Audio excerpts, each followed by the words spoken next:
I bought the car from my dad in 1969, and it was my primary vehicle for a number of years. After a while, I had to get more practical cars, but I enjoyed driving it when I did. It's a fun car to drive. The one thing that I really loved when I was driving it as my vehicle is when I had the convertible top down, I had a toy fireman's helmet that I wore as my hat to keep my hair in place, to keep the wind. And so that was an image. And at the time I worked for Fairfax County, and the people in the fire services department got a real chuckle out of my fire hat.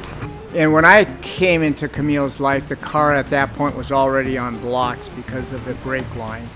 And I remember starting and so forth. I had promised the older daughter, who is now 40, that it would be ready for her high school prom. I missed that. Our youngest daughter, who is now 34, I promised it would be ready for her high school prom, and obviously I missed that. So I've never actually driven the car. Sat in it and started it and so forth. But it's been sitting in the garage ever since, and finally we decided it's time to get this car fixed up and drive it before we can't drive it.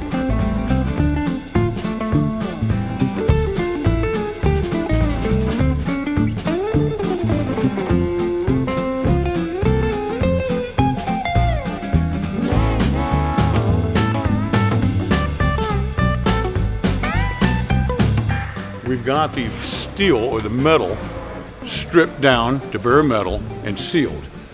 The trunk, the doors, as well as the hood are aluminum. Those we're going to chemical strip. It may be too harsh to use an abrasive on it. So the plan at this point, now that we're here, we are going to go ahead and set the car into the air. We are going to remove the motor, transmission, as well as the suspension subframe from the front. We're also going to remove the rear end and suspension out, where we're basically left with the shell of the car. With the shell of the car, at that point, we are going to go ahead and start replacing the rusted frame members, as well as the outer and inner structure of the car, one piece at a time, keeping it all nice and straight so it doesn't give or bow. While that's being done, the motor is going to be taken apart, examined, find out what needs to be done there, as well as the transmission and clutch. And we'll definitely have a better idea of what all is needed. We can order parts in as the process is unfolding.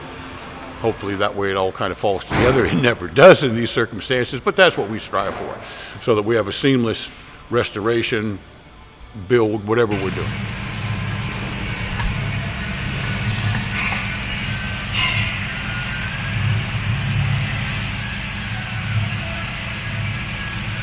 Transmission is beautiful, man. I'm about to get tetanus and cut a bunch of really bad metal out of a Mercedes. All right. Yeah. Are we using all those pieces down there? No. We're using whatever I have to use. I ordered everything just in case. So. Right. I just got everything just in case, because I can't see a lot of that shit till I cut into it.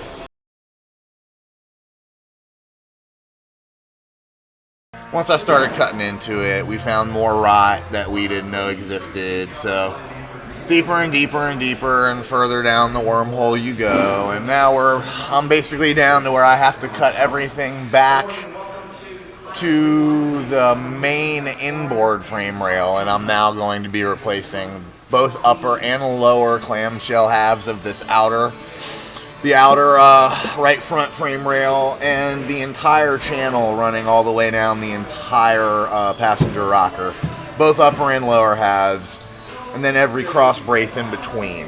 So we already knew we'd be doing the floor pans and a few of these braces, but it ended up being way worse than I thought. And honestly, instead of patching it or whatever, since I have all the metal, I'm just going to take the extra time to do this like it should be.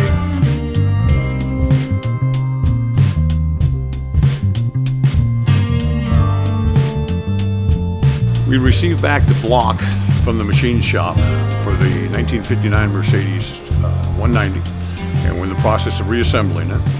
And what we've done is trying to duplicate everything right to the way it was manufactured originally, obviously, with all new parts into it. The block itself did have a coating inside of it. It's at this time, a product called Gliptol. Gliptol is a paint-on sealer for the inside of the block that helps oil dissipate and helps dissipate heat as well. We did find that the new bearings that were supplied through Mercedes-Benz did not have an oil passage hole in the connecting rod bearing. Apparently about 10 years ago they ceased doing that, and we're not going to return to making them back originally the way they were. Thus saying that, we have to drill the holes for the oil passage that comes from the connecting rod up to the wrist pin to provide lubricant for it. The holes themselves are offset center.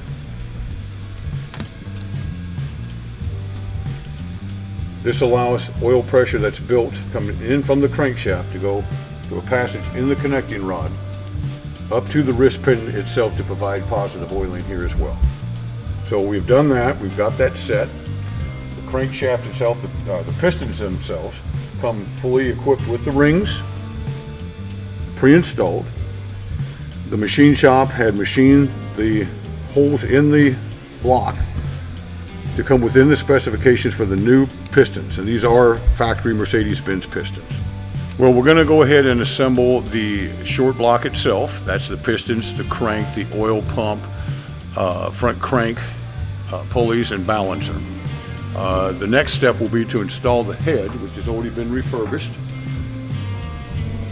Once that's installed, then the timing chain and the components will all be installed as well, set to time. Then at that point, it'll be ready to put the incidentals on, the manifolds, the bracketry, distributor, and so on and so forth. Making sure that everything lines up and fits properly. If you don't have everything set just right in this old motor, it's very unforgiving.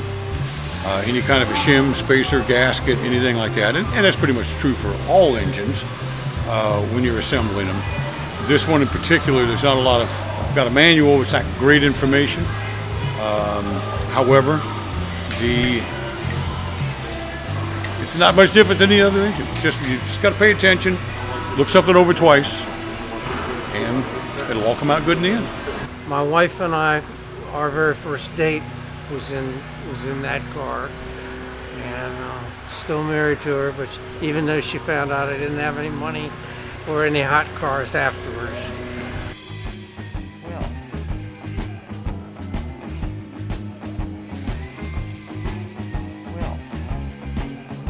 I finally finished all of the, welding and replacement of any cancerous or, any parts structurally that were ate up, and it's finally done. It's been quite a few months of long days, and this thing has become a pretty big part of my life because I've worked on it all day, every day for, like I said, months on end now. So everything came out wonderful. I can't wait to show you guys. We're through the hard part, so I'm really happy. I feel this is a big accomplishment for me. I'm really proud to say that I reconstructed this car. This is definitely going to stay high up on my list as far as cars that I've done.